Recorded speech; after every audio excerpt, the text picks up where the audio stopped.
Hello friends, welcome you all. आज हम vision IAS के 10th दिसंबर वाले डेली करंट अफेयर्स डिस्कस करेंगे। डिस्कस करने से पहले, जैसा कि आपको पता है, हम लोग रोज एक मोटिवेशनल कोट डिस्कस करते हैं, तो आज भी हम आपके लिए एक प्यारा कोट लेकर आए हैं जो कहीं ना कहीं आपके हृदय को प्रफुल्लित कर देगा। तो चलिए सबसे पहले हम कोट को ही सुनते हैं। तो आज की शायरी आप देख सकते हो, काफी यूं कह सकते हो कि प्रशंसनीय शायरी आपके सामने रखी गई है। रख हौसला, वो मंजर भी आएगा, प्यासे के पास चलकर एक समंदर भी आएगा, थक कर ना बैठ ए मंजिल के मुसाफिर, मंजिल भी मिलेगी और मिलने का मजा भी आएगा। तो यहां से एक ही बात हम आपसे कहना चाहते हैं, बस चलते रहिए, चलते रहिए और ऊपर वाले पर विश्वास रखते रहिए। और विश्वास पर ही सफलता की नींव टिकी हुई होती है। जब तक विश्वास है, सफलता आपके नजदीक आएगी। और अविश्वास प्रस्ताव जैसे ही आपके हृदय से पारित हो जाता है, तो सफलता के साथ साथ परेशानियां सब कुछ डगमगा जाती है। इसीलिए अविश्वास प्रस्ताव आप अपने हृदय में न डालें। हमेशा विश्वास प्रस्ताव लेकर चले अपने हृदय में, बिकॉज यही जो ट्रस्ट सिस्टम है आपको आगे बढ़ाता है, आपको आपके मंजिल के प्रति आकर्षित करता है। सो रख हौसला, वो मंजर भी आएगा, प्यासे के पास चल के समंदर भी आएगा, थक कर न बैठ ए मंजिल के मुसाफिर, मंजिल भी मिलेगी और मिलने का मजा भी आएगा। So friends, let's move to our discussion. 6 articles आज हमें डिस्कस करने हैं। Let's move to the first article. Ministry of science and technology announces launch of Gaganyaan in 2023। ये जो गगनयान मिशन है, इसके बारे में हम जानेंगे। आपको भी पता है, ये भारत का एक अनोखा मिशन होगा, जहां पर भारत के जो वैज्ञानिक होंगे, अंतरिक्ष वैज्ञानिक, उनको स्पेस में भेजा जाएगा।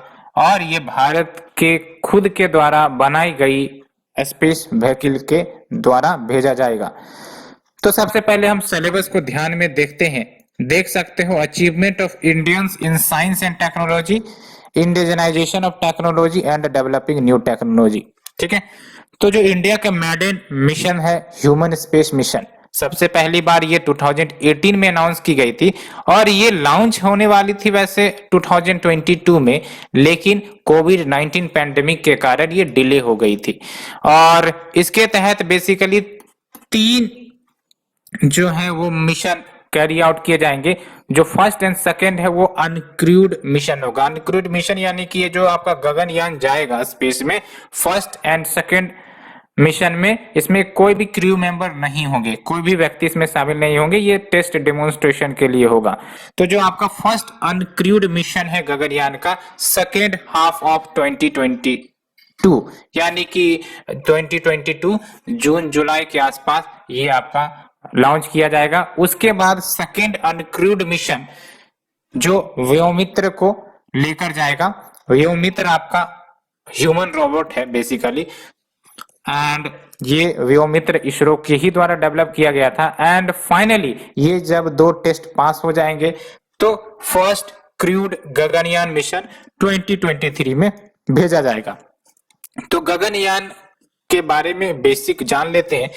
तो ये जो गगनयान लॉन्च करने का बेसिक ऑब्जेक्टिव यही था कि जो भारत की क्षमता है, कैपेबिलिटी है ह्यूमंस को लो अर्थ ऑर्बिट में भेजने की, अपने खुद के लॉन्च व्हीकल के द्वारा उसको डेमोन्स्ट्रेट करने के लिए ये मिशन लॉन्च की गई है। अलोंग विद सिर्फ स्पेस में भेजना इनका काम नहीं है, स्पेस में भेजने के बाद उनको वापस सेफ्टी से लाना भी इस मिशन का काम है। एंड ये जो आपका गगनयान मिशन होगा, ये अर्थ को लो अर्थ ऑर्बिट में सर्कल करेगा एंड लगभग 300 से 400 किलोमीटर के एल्टीट्यूड पर ये आपका जो स्पेसक्राफ्ट है वो मौजूद होगा और 5 से 7 दिन का ये मिशन होगा। एंड इस ऑर्बिटल मॉड्यूल में 3 भारतीय एस्ट्रोनॉट्स होंगे, जिसमें एक महिला भी होंगी। तो ये भी खास बात है कि वोमेन को भी जगह मिल रही है स्पेस में ट्रेवल करने की, एंड ये वोमेन इक्वलिटी का एक काफी बड़ा संकेत है। एंड वुमेन कैपेबिलिटी का भी काफी बड़ा संकेत है। एंड इस पेलोड में आप देख सकते हो, यानी कि जो सिस्टम पूरी डेवलप की गई है इसमें क्या क्या होंगी। एक तो क्रू मॉड्यूल जिसमें क्रू बैठेंगे जो ह्यूमन बींग्स को स्पेसक्राफ्ट में लेकर जाएंगे। दूसरा है सर्विस मॉड्यूल। सर्विस मॉड्यूल जो होगा ये 2 लिक्विड प्रोपेनेंट इंजन के द्वारा पावर्ड होगा। तो एक आपका सर्विस मॉड्यूल और एक आपका क्रू मॉड्यूल, ठीक है। एंड अलोंग विथ व्हाट, इस मिशन के अंतर्गत एक फैसिलिटी भी होंगी कि अगर कुछ दिक्कतें स्पेसक्राफ्ट में आ जाए तो emergency escape and emergency mission abort की सुविधा डाली गई है ना। और इसका टेस्टिंग भी हुआ था, आपने सुना भी होगा। और जो व्हीकल यानी कि जो लॉन्च व्हीकल का इस्तेमाल किया जाएगा वो है आपका GSLV Mark 3। इसी को हम LVM 3 भी कहते हैं, यानी कि लॉन्च व्हीकल Mark 3 भी कहते हैं। और ये 3 स्टेज का हैवी लिफ्ट लॉन्च व्हीकल है और इसका इस्तेमाल गगनयान को लॉन्च करने के लिए किया जाएगा, ठीक है। और अगर हम थोड़ा सा फर्दर डिटेल्स की बात करें तो इस पूरे मिशन का जो लागत है आप देख सकते हो 10,000 करोड़ से भी कम, और 2022 में ये लॉन्च कर दी जाएंगी। और अगर भारत सफल हो जाता है तो भारत चौथा राष्ट्र बन जाएगा मैन्ड स्पेसक्राफ्ट मिशन को भेजने में। पहला आपका यूएस ने इस चीज को हासिल किया था, दूसरा रशिया, तीसरा चाइना और चौथे नंबर पर इंडिया अगर भारत सफल हो जाता है तो। आप देख सकते हो कैसे ये सिस्टम लॉन्च होगा। तो श्री हरिकोटा से लॉन्च किया जाएगा GSLV Mark 3 जो आपका कैरियर है उससे, और ये 16 मिनट लेगा लो अर्थ ऑर्बिट में पहुंचने में। और जब लो अर्थ ऑर्बिट में पहुंचेगा तो 5 से 7 दिन तक ये पूरा स्पेस में अपना बिताएगा। एंड जब 5 से 7 दिन बीत जाएंगे तो फिर ये जो आपका स्पेसक्राफ्ट है इसकी डी बूस्टिंग करी जाएंगी, यानी कि सेपरेशन किया जाएगा इस क्रू मॉड्यूल को सर्विस मॉड्यूल से, सो दैट ये जो आपका क्रू मॉड्यूल है वो वापस से धरती पर आ सके। तो देख सकते हो डी बूस्टिंग के माध्यम से क्या होगा, वो जो लोअर ऑर्बिट में लोअर लेवल पर आएंगे सो दैट आपका जो धरती पर उतर सके। तो यहाँ पर आप देख सकते हो separation of crew and service module होगा, उसके बाद एरो ब्रोकिंग होगी, उसके बाद पैराशूट डिप्लॉयमेंट होगा। और आपको ही पता है जब भी स्पेस से कोई चीजें नीचे आती हैं तो इनको हल्की उतरनी होती है, तो उसके लिए पैराशूट का इस्तेमाल किया जाता है। एंड उसके बाद ये कहां पर जाके उतरेंगी, तो ये जो अरेबियन सी गुजरात कोस्ट है वहां पर ये स्प्लैश डाउन होगा और उसके बाद उनको रिसीव कर लिया जाएगा, ठीक है। और अगर कुछ दिक्कतें आएंगी तो we have the emergency escape and emergency mission abort system. So friends, ये होप आपको आर्टिकल नंबर 1 समझ में आ गई होगी। जो गगनयान के बेसिक फीचर्स है उसके बारे में समझ में आ गया होगा। Let's move to the second article. Ministry of new and renewable energy issues advisory on rooftop solar scheme. तो रूफटॉप सोलर स्कीम पर एडवाइजरी जारी कर दी गई है ministry of new and renewable energy के द्वारा। क्या है ये एडवाइजरी उसके बारे में हम जानते हैं, लेकिन सबसे पहली बात तो हम सिलेबस देख लेते हैं। तो इंफ्रास्ट्रक्चर एनर्जी ये आपका सिलेबस में आएगा। तो बेसिकली MNRE यानी कि ministry of new and renewable energy ने क्लैरिफाई किया है कि जो मिनिस्ट्री है उन्होंने किसी भी थर्ड पार्टी वेंडर को ऑथराइजेशन नहीं दिया है इस स्कीम के इम्प्लीमेंटेशन के लिए। ये जो स्कीम है सिर्फ और सिर्फ डिस्कॉम यानी कि डिस्ट्रीब्यूशन कंपनीज के ही द्वारा इंप्लीमेंट की जा रही है इन द स्टेट। एंड जो आपका grid connected rooftop and solar power plants programme का फेज 2 है। यहां पर आप देख लो grid connected rooftop and solar power plant programme phase 2। ये वैसे तो 2019 में लॉन्च की गई थी, सो दैट जो आपका रूफटॉप सोलर प्लांट्स है इससे 40 गीगावाट की एनर्जी प्रोडक्शन हो सके बाय 2022, ठीक है। तो फेज 2 के तहत आपका जो बेसिक ऑब्जेक्टिव यही रखा गया था कि 40 गीगावाट रूफटॉप सोलर प्लांट्स से प्रोड्यूस हो सके बाय 2022। और फेज 1 जो है वो आपका 2015 में लॉन्च किया गया था।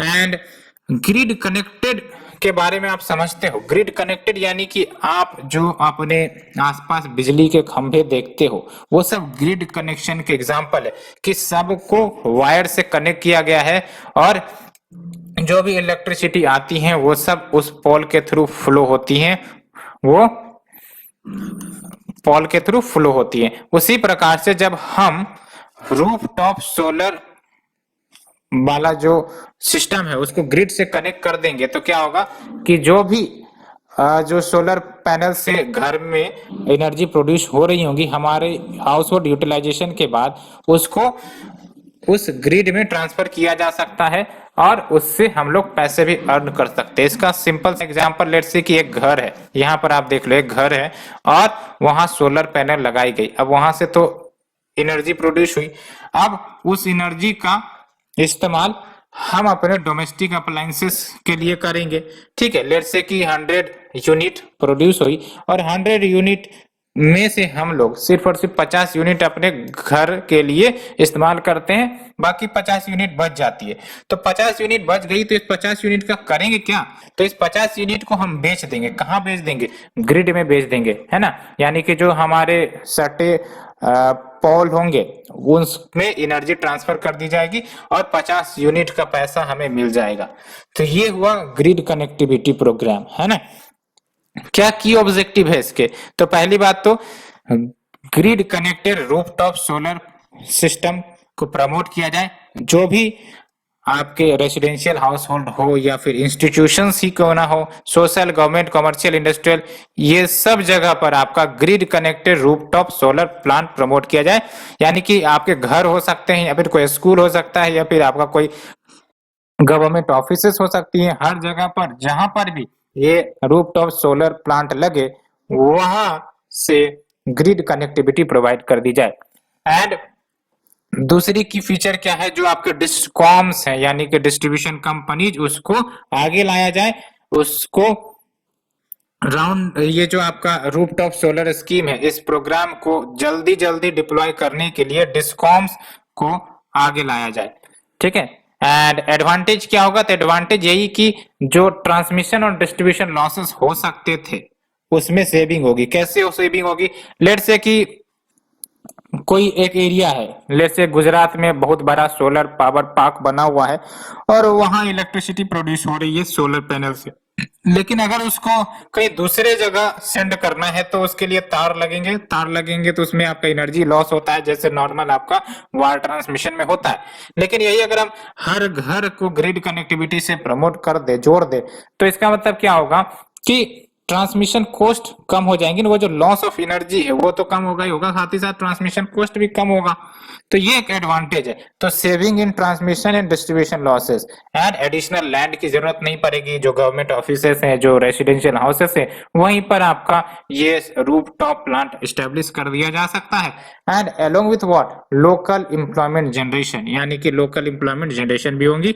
एंड लोकल एम्प्लॉयमेंट जनरेशन कैसे, एक तो ये कि जब ये स्कीम पूरी तरह से लागू की जाएंगी तो रोजगार तो सृजित होंगी, साथ ही साथ ये भी है कि जो आपका प्रोज्यूमर, आपने सुना होगा प्रोज्यूमर टर्म, है ना, यानी कि जो कंज्यूमर है वो प्रोड्यूसर भी है। यानी कि जो कंज्यूमर कंज्यूम तो कर रहा है इलेक्ट्रिसिटी को, साथ ही साथ वो प्रोड्यूस भी कर रहा है। तो यहाँ पर प्रोज्यूमर टर्म आता है, तो प्रोज्यूमर का जो कल्चर है वो प्रमोट होगा। अलोंग विथ जो पावर बिल बहुत ही ज्यादा आती है घरों में, उसमें भी कमी आएगी। कैसे, तो अगर सरप्लस इलेक्ट्रिसिटी प्रोड्यूस हुई है बिकॉज ऑफ दिस सिस्टम, तो वो लोकल सप्लायर को सप्लाई किया जा सकता है और बदले में उनको पैसे मिलेंगे।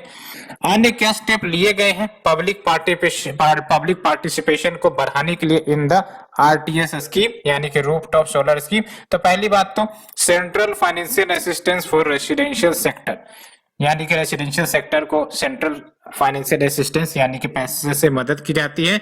एंड इंसेंटिव्स भी प्रोवाइड की जाती है डिस्कॉम्स को to implement this RTS scheme under this phase 2। And ये जो रिन्यूएबल एनर्जी है इसको प्रायोरिटी सेक्टर लैंडिंग में इंक्लूड किया गया है। एंड ये जो आपका स्पिन है, जो कि ऑनलाइन प्लेटफॉर्म है जो डेवलप की गई है, प्रोजेक्ट अप्रूवल को जल्द से जल्द एक्सपीडेट करने के लिए तो ये भी सिस्टम लाया गया है, क्योंकि प्रोजेक्ट अप्रूवल में अगर डिले होगी तो ये जो स्कीम है उसके इम्प्लीमेंटेशन में भी डिले होगी। तो there is a spin portal जो ऐसे प्रोजेक्ट अप्रूवल को एक्सपीडेट करेंगी, जल्द से जल्द क्लियर करेंगी। तो ये हमने आर्टिकल नंबर 2 डिटेल से डिस्कस किया। Let's move to the next article. 75 years of the historic first sitting of constituent assembly. तो ये जो आपका 9 दिसंबर वाला दिन रहा, जो अभी 2 दिन पहले की बात है, ये डेट आपने याद रखा होगा, आपने रिमेम्बर भी किया होगा। क्या हुआ था इस 9 दिसंबर को? तो 9 दिसंबर को पहली बार कॉन्स्टिट्यूएंट असेंबली जो है मीट करी थी, आपको ही पता है। और कहां पर मीट करी थी? तो central hall of parliament house, यहां पर मीट करी थी। एंड उसी का 75 इयर्स आज हो चुका है, यानी कि 9 दिसंबर 2021 को हो चुका है। अब अल्टीमेटली आप देखो, सिलेबस की बात करते हैं तो सिलेबस आपका सिंपल सा है। ये जो आपका Indian constitution, historical underpinnings, evolution, features, amendment, significant provisions and basic structure, ये है आपका। ठीक है, तो जो कैबिनेट मिशन प्लान है, इसके बारे में आपने प्रीलिम्स में भी पढ़ा होगा, मेंस में भी पढ़ा होगा। इसी के तहत कॉन्स्टिट्यूएंट असेंबली को गठित करने की बात आई थी।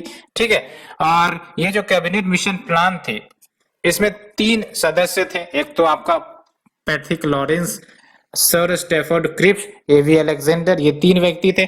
और इस मिशन के ही तहत कॉन्स्टिट्यूएंट असेंबली क्रिएट हुआ था। ठीक है, लेकिन इस असेंबली को रिकॉग्निशन कैसे मिला? तो रिकॉग्निशन मिला जब इंडियन इंडिपेंडेंस एक्ट 1947 पास की गई, तो उसमें एक सेक्शन 8 डाला गया था, जिसके तहत इस असेंबली को रिकॉग्नाइज किया गया। और अगर हम बात करें कंपोजिशन की, तो ये जो मेंबर्स हैं उनको इनडायरेक्ट इलेक्शन के माध्यम से चुने गए थे। इनडायरेक्ट इलेक्शन यानी कि हम लोग, आप लोग या उस समय के जो लोग थे डायरेक्टली वोट नहीं किए थे। तो कैसे वोटिंग हुई होगी? तो प्रोविंशियल लेजिस्लेटिव असेंबली जो थी, यानी कि आज आप समझ सकते हो कि स्टेट लेजिस्लेटिव असेंबली, कंपैरिजन करने की बात कर रहे हैं, बस आप कंपैरिजन के रूप में समझना कि आज की जो स्टेट लेजिस्लेटिव असेंबली है, आपको ही पता है, वो कुछ मेंबर्स को भेजती है राज्यसभा में। उस राज्यसभा को आप क्या समझ लो? कॉन्स्टिट्यूएंट असेंबली समझ लो। ठीक है, तो सारे जो भी प्रोविंशियल लेजिस्लेटिव असेंबली उस समय थे, उन्होंने कॉन्स्टिट्यूएंट असेंबली में अपने अपने तरफ से सदस्य भेजे थे। ठीक है, तो ये डायरेक्ट इलेक्शन तो नहीं था, इनडायरेक्ट इलेक्शन ही था। और किस मेथड के माध्यम से? तो जो कैबिनेट मिशन में मेथड या स्कीम प्रपोज की गई थी, उस स्कीम या मेथड के माध्यम से। और अगर हम ओवरऑल कंपोजिशन देखें कॉन्स्टिट्यूएंट असेंबली की, तो टोटल 292 मेंबर्स इलेक्ट किए गए थे प्रोविंशियल लेजिस्लेटिव असेंबली से। तो प्रोविंशियल लेजिस्लेटिव असेंबली जो हर एक प्रोविंसेस में थी, वहां से टोटल कितने मेंबर आए? 292 मेंबर्स आए। अलोंग विथ जो इंडियन प्रिंसिपल स्टेट्स थे, आपको पता है इंडियन प्रिंसिपल स्टेट्स, वहां से भी 93 मेंबर्स नॉमिनेट होकर आए थे। और आपको पता है इंडियन प्रिंसिपल स्टेट्स में आपका प्रोविंसेस नहीं, बल्कि जो वहां के प्रिंसेस थे वो नॉमिनेट किए थे मेंबर्स को इस कॉन्स्टिट्यूएंट असेंबली के लिए। एंड इतना ही नहीं, 4 मेंबर्स जो है वो चीफ कमिश्नर्स प्रोविंसेस को रिप्रेजेंट करते थे। तो इस हिसाब से टोटल मेंबर 389 था। लेकिन आपको ही पता है, जो पार्टीशन हुआ माउंटबेटन प्लान या फिर जून 3 प्लान 1947 के तहत, उसके बाद सेपरेट कॉन्स्टिट्यूएंट असेंबली पाकिस्तान के लिए बनी। एंड उसके कारण हुआ क्या कि जो सीट मौजूद थी कॉन्स्टिट्यूएंट असेंबली के लिए, फॉर इंडियन कॉन्स्टिट्यूएंट असेंबली, कुछ सीट चली गई अब पाकिस्तान के क्षेत्र में। ठीक है, तो ऐसे में क्या हुआ कि जो सदस्य की संख्या है वो घट गई, क्योंकि प्रोविंसेस जो है वो कहां चली गई? पाकिस्तान में चली गई।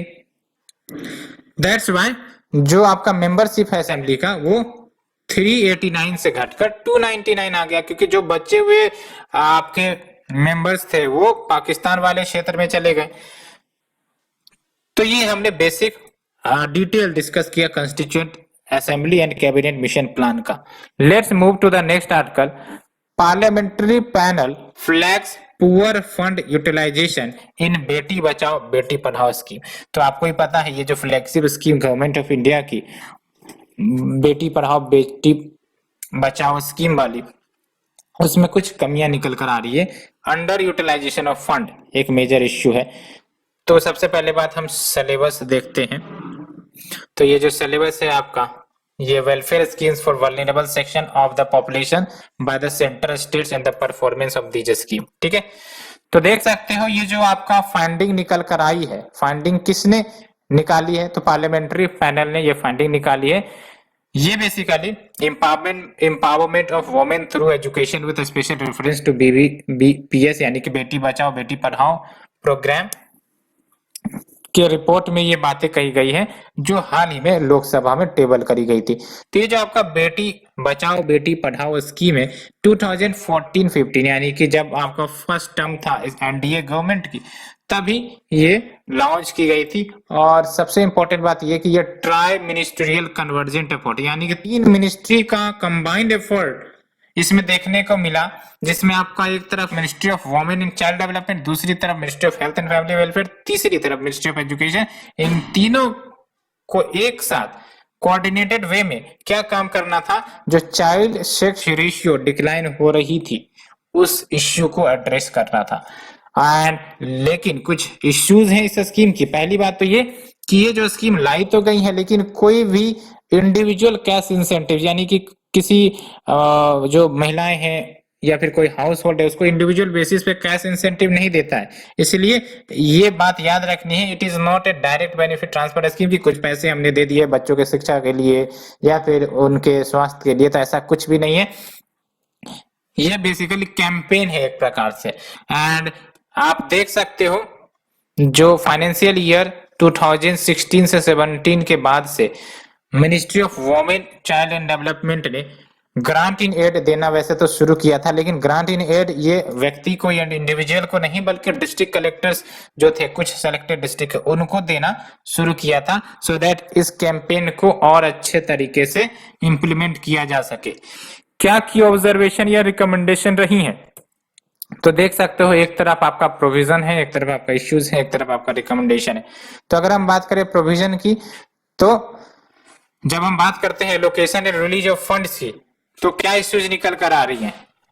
तो जब से ये स्कीम इंसेप्ट की गई यानी कि लागू की गई, तो सिर्फ और सिर्फ 25.13% ऑफ द फंड स्पेंड की गई है स्टेट्स के द्वारा, यानी कि कैश जो निकल कर आई है under utilisation of fund, fund की अंडर यूटिलाइजेशन हो रही है।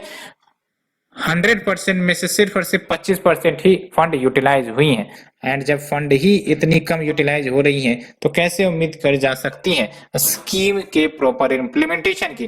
क्योंकि वैसे भी आपको पता है फंड की कमी हमेशा रहती है किसी भी स्कीम की। अगर हम बात कर ले क्या रिकमेंडेशन दी गई है, तो जो फंड है वो रिलीज की जाए स्टेट या यूटीज को, लेकिन एक्चुअल यूटिलाइजेशन के आधार पर, है ना, यानी कि कितना वो यूटिलाइज कर सकते हैं, प्रॉपर एनालिसिस किया जाए, प्रॉपर स्क्रूटनी किया जाए based on the utilisation of previous fund, उस आधार पर फंड रिलीज किया जाए। ऐसा ना हो कि यूटिलाइजेशन 25 रुपये हो रहे हैं तो हम 100 रुपये जो है उनको दे दें, ऐसा नहीं होना चाहिए। दूसरा है स्पेंडिंग पैटर्न में भी कुछ बदलाव करने की बात है। कैसे?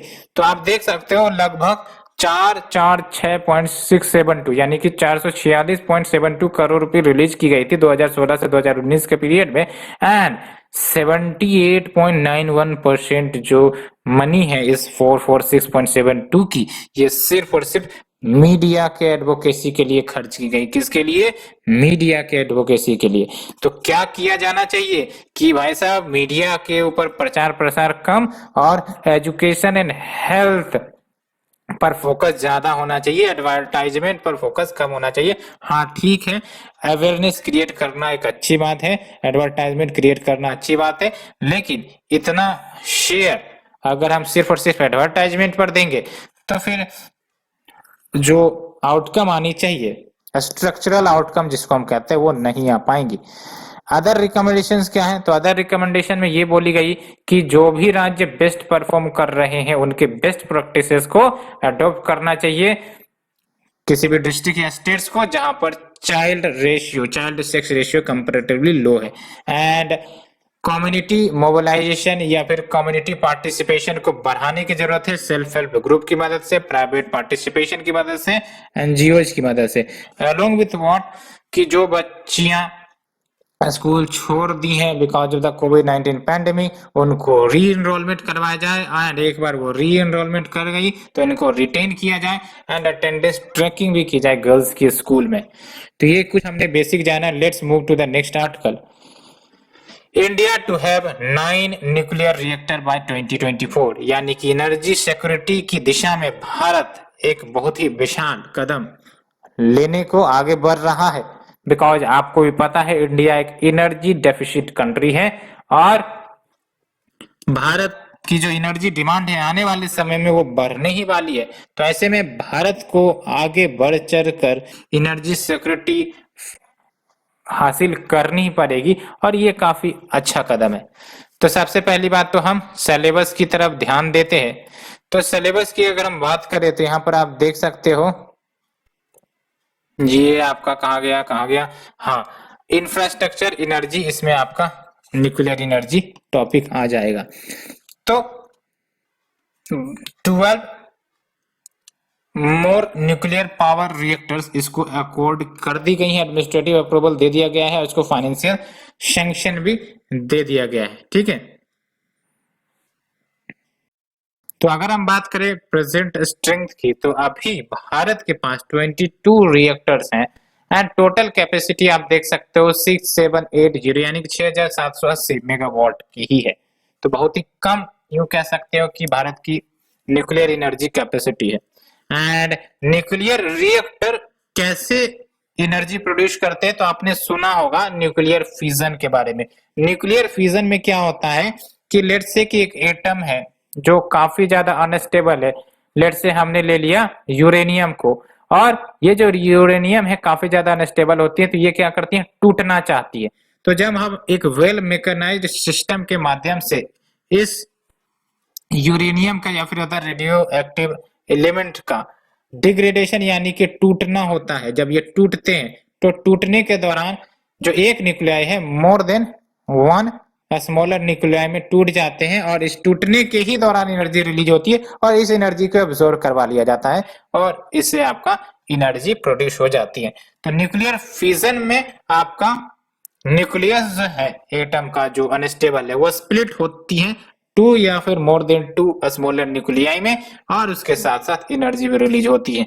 और यूरेनियम और प्लूटोनियम जैसा कि नाम आपको हमने बताया मोस्ट कॉमनली यूज्ड है फिजन रिएक्टर में। एक होता है फ्यूजन, तो जो सन देखते हो, स्टार देखते हो, वहां पर फ्यूजन होता है। फ्यूजन यानी कि वहां पर 2 न्यूक्लियाई एक साथ जुड़ते हैं, जहां पर जुड़ने का बात होता है वहां पर फ्यूजन, जहां पर टूटने का बात होता है वहां पर फिजन। दोनों ही केस में आपका एनर्जी रिलीज होती है, लेकिन फ्यूजन के केस में काफी हैवी एनर्जी रिलीज होती है। दैट्स व्हाई सन है, स्टार से वहां पर आपका न्यूक्लियर फ्यूजन होता है, बिकॉज वहां पर एटम्स फ्यूज करते हैं, मिलते हैं। ठीक है, एडवांटेज क्या है आप देख सकते हो।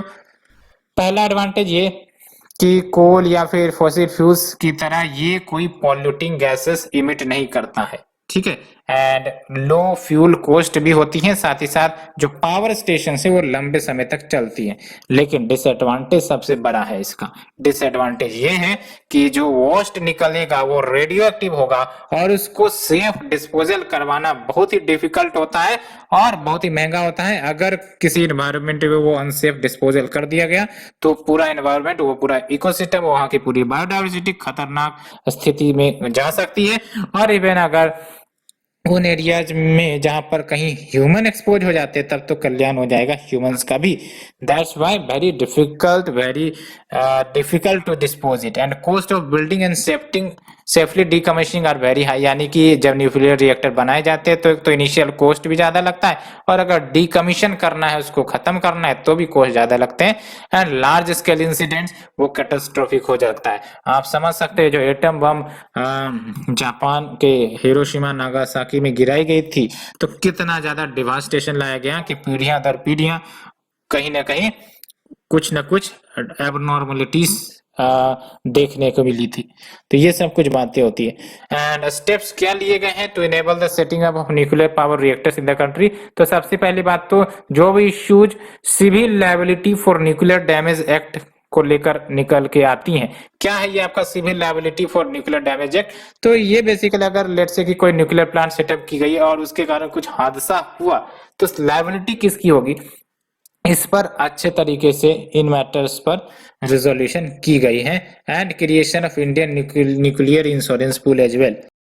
एंड जो एटॉमिक एनर्जी एक्ट 1962 है इसमें भी कुछ अमेंडमेंट की गई so that public sector companies joint venture के माध्यम से न्यूक्लियर पावर प्लांट सेटअप कर सकते हैं। तो क्या public sector company joint venture के माध्यम से न्यूक्लियर पावर प्रोजेक्ट सेटअप कर सकती है? हाँ। क्या प्राइवेट की एंट्री है यहाँ पर? नहीं। ये जरूर याद रखने, प्रीलिम्स में भी आई है। एंड ऑल्सो फॉरेन कंट्रीज के साथ एग्रीमेंट भी भारत ने किया है so that nuclear power cooperation हो सके इन देशों के साथ भारत का। एंड जो फ्यूल की सप्लाई है वो भी होते रहे, बिकॉज जब तक फ्यूल की सप्लाई नहीं होगी तो हम लोग एनर्जी प्रोड्यूस करेंगे कैसे, है ना। सो फ्रेंड्स, इससे डिस्कस करने के बाद let's move to the next article. Centre issues guidelines for using drones to spray pesticide. तो ड्रोन्स के इस्तेमाल से पेस्टिसाइड्स स्प्रे किए जाएंगे और उसके लिए कुछ गाइडलाइंस सेंट्रल गवर्नमेंट ने दिए।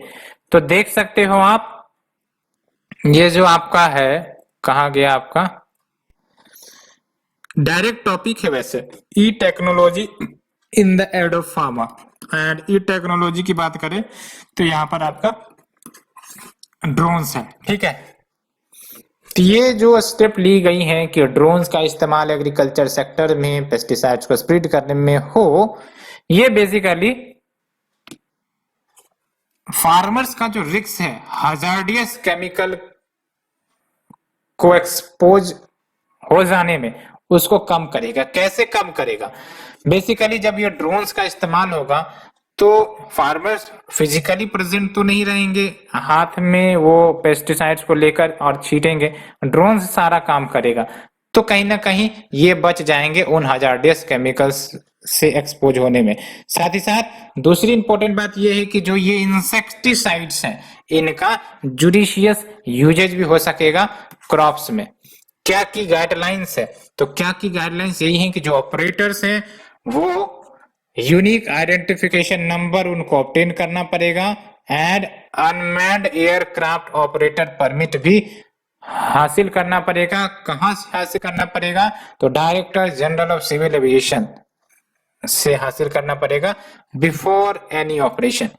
यानी कि अगर ऑपरेट करना है ड्रोन को तो सबसे पहले बात आपको director general of civil aviation के पास से unique identification number and unmanned aircraft operator permit कि आपको परमिट किया जाएगा कि आप ऑपरेट करो, ये दोनों चीजें हासिल करनी पड़ेगी।